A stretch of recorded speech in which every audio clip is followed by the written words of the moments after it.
मैं हूं तस्कीन और आप देख रहे हैं कि देश में किस तरीके से माहौल लगातार खराब हो रहा है। गौ रक्षा के नाम पर, हिंदुत्व के नाम पर देश में लगातार जो है माहौल इस कदर खराब हो गया है कि लोगों की हत्याएं हो रही हैं, मॉब लिंचिंग हो रहा है। हमारे साथ आयशा से जुड़े काफ़ी सारे लोग यहाँ हैं जंतर मंतर पर, उनमें से चंद लोग हमारे साथ बातचीत करने के लिए आए हैं। आइए जानते हैं कि आखिर ये क्या सोचते हैं, देश की फिजा में किस तरीके से नफरत का जहर घोला जा रहा है, इसको लेकर के ये क्या समझती हैं और आखिर ये देश जा किस तरफ रहा है।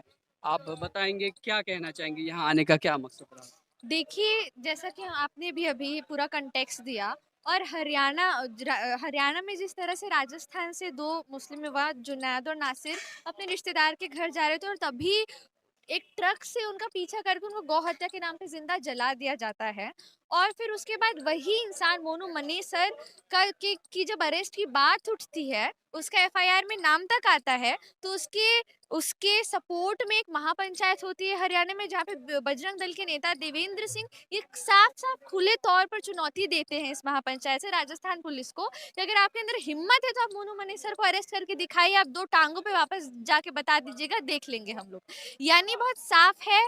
इससे हमें बहुत साफ हो रहा है कि किस तरह से इम्प्यूनिटी यानी शय दे दी गई है ऐसे लोगों को, इस तरह के अपराधी तत्वों को जिन्हें पता है मोनू मनेसर जब ऐसा कर रहे हैं, उनको पता है कि इसके बाद एक महापंचायत उनके सपोर्ट में होगी। उन्हें बात पता है कि बीजेपी, बजरंग दल, आरएसएस जैसे संगठनों में उनकी पदोन्नति हो जाएगी ऐसा करने से। उन्हें बात पता है कि इस देश में पहले भी बिल्किस बानो के रेपिस्टों को जब रिलीज किया गया तो उनका भी वीएचपी ऑफिस में उनको भी माला मतलब पहनाई आप गई। ये मानती है? अच्छा, एक चीज़ मैं थोड़ा सा आपसे जानना चाहूँगा, क्योंकि जब हम लोग बात करते हैं तो मूवमेंट में, पब्लिक अप्रोच में काफ़ी सारे लोग जो हैं वो बात करने के लिए आते हैं और वो सारे लोग बात कर लेते हैं जिनका अपना बौद्धिक विकास नहीं होता, जिनकी अपनी कोई साक्षरता नहीं होती। इसलिए मैं जानने की कोशिश करूँगा, आप कितनी पढ़ी लिखी हैं? जी, मैं अम्बेडकर यूनिवर्सिटी में, मेरा भी ग्रेजुएशन चल रहा है। ग्रेजुएशन चल रहा है आपका? हाँ किस हाँ, सब्जेक्ट से है? इंग्लिश। इंग्लिश से। तो ये समझना बहुत ज़रूरी है कि इस देश का पढ़ा लिखा तबका वो क्या कहता है। कई बार आप जो टीवी पे देखते हैं या यूट्यूब पे देखते हैं या सोशल मीडिया पे देखते हैं, आप उन लोगों की बात सुनते हैं, उन लोगों की विचार सुनते हैं जो खुद पढ़े लिखे नहीं होते, किसी विचारधारा से ग्रसित होते हैं और वो बात करते हैं। तो इसलिए इस देश को उन लोगों की बात को रखना चाहिए, उन लोगों की बातों को समझना चाहिए कि देश का पढ़ा लिखा क्या कहता है, उसके कुछ मायने होते हैं। अनपढ़ और गँवार का कोई मतलब नहीं होता कि वो कुछ भी कह दे तो।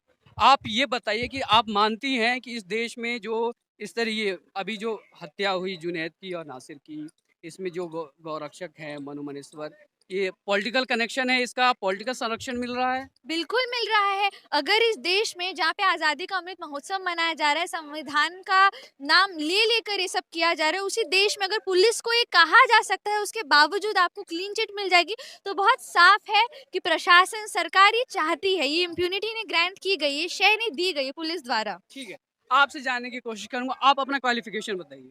मैंने एमफिल किया है, एमफिल क्या, एमफिल किस सबमिट सब्जेक्ट किया से है। हैं? मेरा है theatre and performance studies theatre and performance से। स्टडीज। आप इसको किस नज़रिए से देखते हैं, क्या समझते हैं? देश की सरकार जो है, मौजूदा सरकार जो है, जो 2 बार से आ रही है, हुँ, उसने इस देश में लोगों को शह दिया है, अपने खास गुंडों को, चाहे वो बजरंग दल हो, चाहे विश्व हिंदू परिषद हो, चाहे हिंदू वाहिनी हो, ऐसे संगठनों को कि आप मुसलमानों को मारिए। क्योंकि उनका एक मकसद है कि इस देश में फूट करो, मुसलमानों को 2म दर्जे का नागरिक बनाओ, उनको मारो, उनको शिक्षा से बेदखल करो और और फिर राज करो। और यही लगातार हो रहा है और सरकार सर यही आप चाहती है। एमफिल कर रहे हैं, हुँ, एमफिल कर रहे हैं या कर चुके हैं? मैं सबमिट कर चुका अभी। सबमिट कर चुके हैं एक तरीके से, ठीक है। इस आप देश इसको में कैसे ज़रूरी देखते हैं, क्यों नहीं है मुसलमानों को क्यों टारगेट कर रहे इस हैं लोग? देश में पहली बात सुनिए, इस देश में ज़रूरी नहीं है हुँ, कि किसी पे हमला हो रहा है, हुँ। किसी की मौत हो रही है, किसी की मॉब लिंचिंग हो रही है, किसी कोई मंच पे खड़ा हो के ये बोल रहा है कि मुसलमान महिलाओं का बलात्कार करो, कोई ये बोल रहा है कि मुसलमानों को मारो, ट्रेन में किसी को गाय के नाम पर मार दिया जा रहा है, कहीं किसी को किसी नाम पे मार दिया जा रहा है। तो इस देश में ज़रूरी नहीं है कि इसको बोलने के लिए एक पढ़ा-लिखा होना ही ज़रूरी है। नहीं, अगर आप मैं पहली बात सुन चलिए लीजिए, मैं ठीक है, आप पूरा अपना बात अपनी कंटेंट पूरी कर लीजिए। हाँ, ये हुई कि आपको ये ज़रूरी नहीं है कि आपको पढ़ा-लिखा होना चाहिए, क्योंकि चोट जब लगती है तो देश पर लग रही है, चोट इस देश की नागरिकता देखिए, पे लड़ मैं रही ये है। इसलिए कह रहा मैं हूँ इसलिए आपसे कि ये जो हत्या हो रही है हुँ, और ये जो मॉब लिंचिंग हो रहा है, इसमें लोग जश्न मना रहे हैं और बिल्कुल, कौन से बिल्कुल, जो ये बिल्कुल, वो ये लोग जश्न मना रहे हैं जिनका अपना कोई आईक्यू लेवल नहीं है, जिनका अपना कोई तथ्य नहीं है, अपनी कोई सिद्धांत नहीं। इसलिए मैंने मैं कहा इसीलिए कि बार-बार पढ़ा-लिखा मैं तबका बार-बार इसको ज़्यादा क्लियरफाई करेगा और लोगों को मैं उनकी बार-बार बात सुननी मैं चाहिए। बार-बार इस बात के लिए मतलब कह रहा हूँ कि जो बात जो हो रहा है, इसको एक बाकायदा सरकारी शह है। इस देश की सरकार की, चाहे वो केंद्र में हो, चाहे राज्यों में सरकार है, वो शह दे रही हैं कि आप मारिए, हम कुछ नहीं करेंगे, हम आपको सज़ा नहीं देंगे। और आप हमारा जो जिस तरह का हम मुल्क बनाना चाहते हैं, जो मनुस्मृति पर आधारित हो, ऐसा मुल्क जहाँ सिर्फ हिंदू रहेंगे, ऐसा मुल्क जो संविधान के खिलाफ हो जाएगा, ऐसा मुल्क हम बनाना चाहते हैं और शह दे रहे हैं। एक बजरंग मुनि जब बोलता है कि बलात्कार महिलाओं का बलात्कार करो, मुस्लिम महिलाओं का, और एक खुले माइक से बोल रहा है, तो वो कौन लोग हैं? क्या उनको सरकार सह नहीं दे रही है? और बिल्कुल बाकायदा एक तरीके से एक सिस्टमैटिक ढंग से आप कहेंगे तो ये हो रहा है। आप देखिएगा कि कोई भी महिला पत्रकार एक मैसेज करती हैं या फिर ट्वीट करती हैं या फेसबुक पे लिखते हैं, बाकायदा गालियों की एक लंबी झड़ी लग जाती है जिसमें बलात्कार से लेकर उनको उठाने से लेकर तमाम चीजें आने लगती है। एक सिस्टम जो लगा हुआ है, सरकार जिसको लगातार लगातार छुप के ही अगर बोलिए लबादा ओढ़ के एक संविधान का उसको शह दे रही है, तो ऐसी सरकार के खिलाफ हम खड़े हैं और चुनौती तो देने के लिए आपको खड़े हैं। लगता है कि हम्म, ये किसी खास वर्ग को जो टारगेट किया जा रहा है, हम्म, चाहे वो फील्ड में टारगेट किया जा रहा हो, लिंचिंग के माध्यम से टारगेट किया जाओ, यहाँ तक कि सोशल मीडिया पर भी नहीं बख्शा जाता है, हम्म, खास वर्ग को टारगेट किया जाता है? हम्म। क्या इसके पीछे क्या साइकोलॉजी है, क्या मनोविज्ञान होता है? साइकोलॉजी ये होता है कि 1990 के दौरान भारतीय जनता पार्टी की 2 सीट थी पार्लियामेंट में, और जब 1992 में राम मंदिर और बाबरी मस्जिद का जो डिस्प्यूट होता है, उस समय इन लोग मस्जिद तोड़ते हैं, हुँ, उस समय उसके बाद 92 सीट हो जाती है, हुँ। जिसको बोला जाता है पोलराइजेशन। ठीक है? धार्मिक पोलराइजेशन, कि धर्म के नाम पर किसी एक खास वर्ग से नफ़रत पैदा कीजिए। और उदाहरण हम लोग देते हैं और लगातार देखते भी, जो इतिहास लोग पढ़ते होंगे, वो नाज़ी जर्मनी का इतिहास पढ़ रहे होंगे, जहाँ पे कैसे यहूदियों को दुश्मन बनाकर उनको कहा जाता था कि उनके सींग आ जाते हैं, उनके दाँत बड़े हो जाते हैं, और तमाम तरह से उनको दोयम दर्जे का नागरिक बनाया गया। उसके खिलाफ जनता के मन में नफ़रत भरा गया। आज इस देश में ये हो रहा है कि लगातार ये बोला जा रहा है कि मुसलमान ऐसे होते हैं, मुसलमान वैसे होते हैं। यहाँ तक कि आपके एक बड़े कॉर्पोरेट वाले हैं बाबा रामदेव, वो मंच पे खड़े होके क्रिश्चियनों और मुसलमानों के खिलाफ बोलते हैं। इस देश को हम ऐसा तो नहीं चाहते थे। बाबा साहब भीमराव अम्बेडकर ऐसा देश नहीं, संविधान नहीं लिख रहे थे। वो चाहते थे ये देश एक सेक्युलर देश हो, जहाँ पे एक मुश्तरका कम्युनिटी, मुश्तरका संस्कृति हो, जहाँ कंपोजिट कल्चर एग्जिस्ट करे, जहाँ पे हिंदू, मुसलमान, सिख, ईसाई मैं सब लोग यहाँ पे उसमें रोकने शामिल की कोशिश कर हो रहा हूँ सकेंगे, कि लेकिन वो ये उसके जो खिलाफ है। मनुवादी विचारधारा के लोग हैं, हाँ, ठीक है, ये मुसलमानों को टारगेट करते और हैं, सिर्फ ये मुसलमान। ईसाइयों को हाँ, टारगेट करते हैं।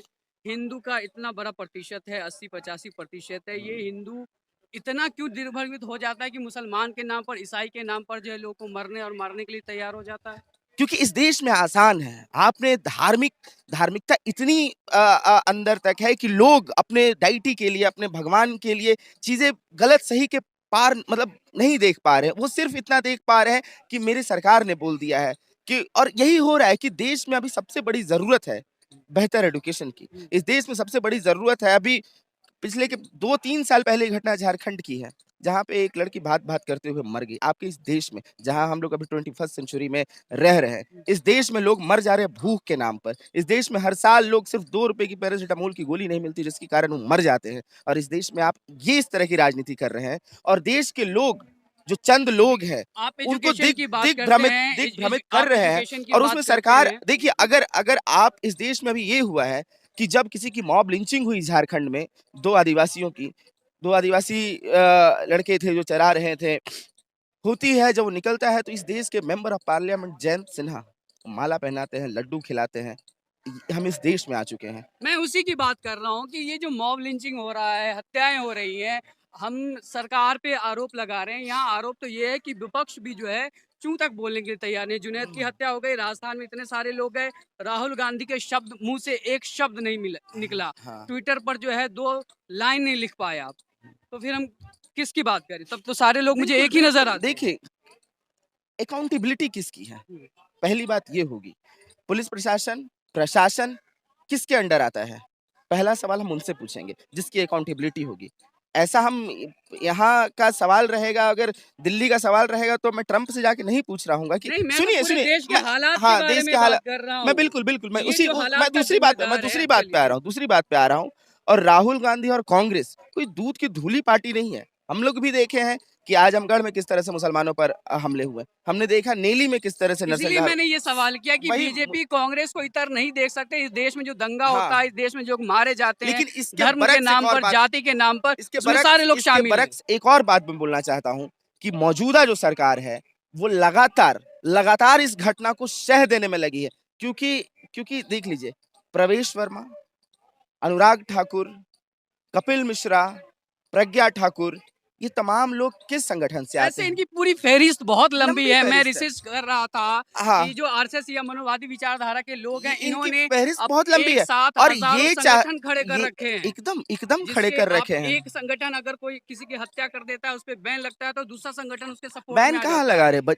मतलब बात कर रहा हूँ, ये जो आ, मोनोपोली इन्होंने तय की है, वो शुरू से, जब से इनकी स्थापना 1925 से लेकर अभी तक की मैं बात कर रहा हूँ। हम्म, ठीक है कि अगर एक जो है, मान लीजिए कि गांधी की हत्या कर दी हम्म, नाथूराम गोडसे ने, उसको पता था कि इस पे जो है बवाल होगा, देश में कुछ होगा, इस पे बैन होगा, उसने विश्व हिंदू परिषद खड़ा कर दिया। विश्व हिंदू परिषद ने जो है वो दंगे करवाए, उसमें उसके आरोप लगे, तो उसने जो है फिर बजरंग दल खड़ा कर दिया। बजरंग दल पे आरोप लगे, तो उसने इतने इतने संगठन इसने खड़े कर दिए हैं, इतने सारे लोग खड़े कर दिए हैं कि खुलेआम जो है शह है इनके पास। सबका जो है मातृत्व संगठन एक ही है, हाँ। विचारधारा एक ही है, करना एक ही है। देश के नागरिक होने के नाते जब इस देश के नागरिकों पे हमला हो रहा है, तो मेरा सबसे पहला सवाल और सबसे पहली चुनौती भी इस देश की सरकार को होगी। क्योंकि अभी भी अब ये सरकार इस लोकतंत्र को मानती है कि नहीं मानती है, संविधान को मानती है कि नहीं मानती है, लेकिन हम लोग तो बाबा साहब को मानते हैं, हम लोग तो लोकतंत्र को मानते हैं। और हम लोग इस बात के लिए भी कि हम लोग जन जन तक पहुंचेंगे, और जन जन की आवाज भी आ रही है। जितने भी हाशिए पर के लोग हैं जो समझ रहे हैं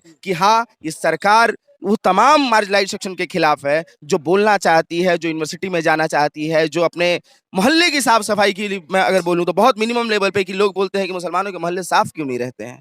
ये सरकार नहीं करवाती है, ये सरकार वो बनाना चाहती है, उनको मार्जिनलाइज करना चाहती है। तो यहाँ से हम बोलना चाहते हैं, वो तमाम लोग खड़े हो रहे हैं कि नहीं, हम आपके खिलाफ बोलेंगे, और संविधान हाथ में उठा के बोल रहे हैं कि हम इस सरकार के खिलाफ हैं, कि जो संविधान को तोड़ना चाहती है। और ऐसे जितने भी संगठन हैं, बजरंग दल, वीएचपी, हिंदू वाहिनी, तमाम जितने संगठन हैं जो सिर्फ धर्म के नाम पर, जो सिर्फ जाति के नाम पर, जो सिर्फ लैंगिकता के नाम पर, लोगों को मारने पर, लोगों को पीटने पर, लोगों को खत्म करने पर तुले हुए हैं, लेकिन एक जो विचार है हमारा कि देश के संविधान को बचाना, वो अच्छा, अंत इसका इलाज मजबूत क्या है? हुँ? आपकी समझ से इसका इलाज क्या है? क्या रास्ता है देश के इस पास? कैसे देश इससे निकले? यहाँ के लोग जात-पात से ऊपर उठ के जो है समानता की बात करें, सेकुलर की बात इस करें, क्योंकि देश कई इस सारे लोग तो देश सेकुलर को ही नफ़रत की इस निगाह से देश इस देखते हैं। वही बात है ना, इस देश के सबसे बड़ी अगर कोई कोई इलाज है, तो इस देश की जनता है।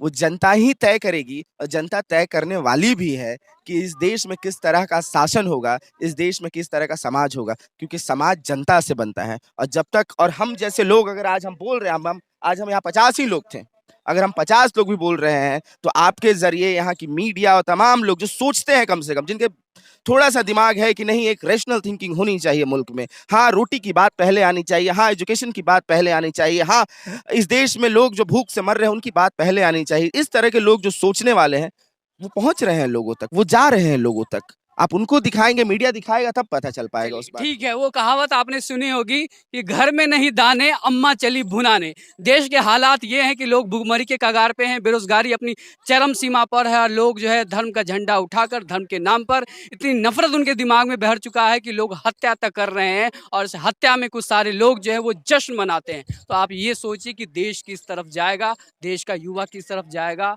देश का भविष्य क्या होगा। आप इस पूरे मामले को किस तरीके से देखते हैं और अपनी क्या राय रखते हैं, कमेंट करके हमें सलाह ज़रूर दें। आपका सलाह बहुत ज़रूरी है, चूँकि आपके सलाह से ही देश में एक विचारधारा बनेगी और एक सोच बदलेगी जो इस देश को बचा पाएगा। फिलहाल मुझे दीजिए इजाज़त, तब तक के लिए नमस्कार। सब्सक्राइब करें हमारे YouTube चैनल को और बने रहें हमारे साथ।